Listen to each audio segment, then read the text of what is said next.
We begin with this. The news is not good when the weather in some parts of the country where thousands of people in the southeast, they are starting a cleanup that will take weeks after this country's deadliest tornado outbreak in nearly 6 years. Dozens of tornadoes hit Alabama, Georgia, Florida, and South Carolina on Sunday.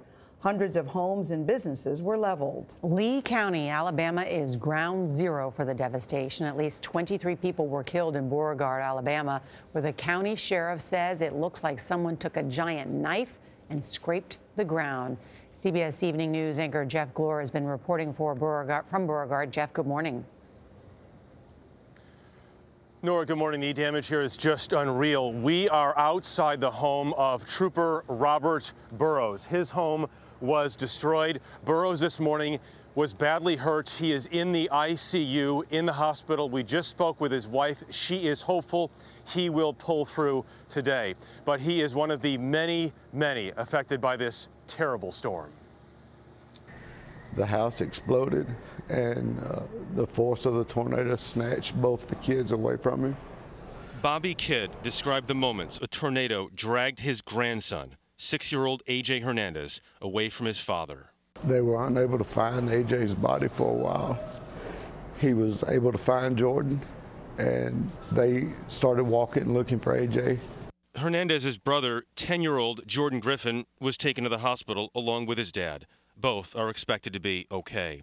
The National Weather Service says an EF4 tornado was one of possibly 2 tornadoes that ripped through Lee County, Alabama, with winds of up to 170 miles an hour.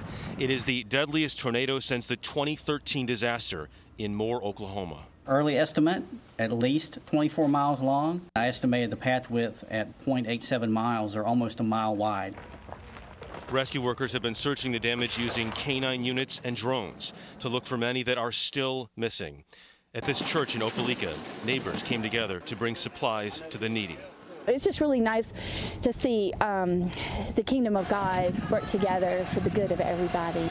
In nearby Smith Station, Shannon Kelly broke down, looking at what was left of the home she lived in for 20 years. I don't have a clue where to start at.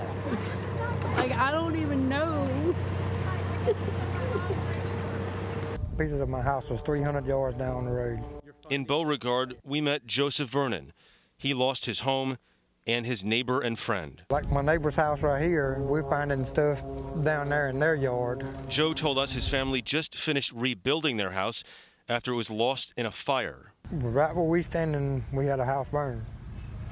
We just got rebuilt, reestablished, and now this. Here's a look from above this morning. You get a better scope of just how bad this damage is. This tornado knifed through 24 miles of this area.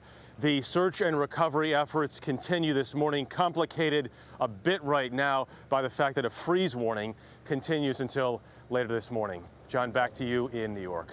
Jeff, thank you so much. What an extraordinary set of pictures.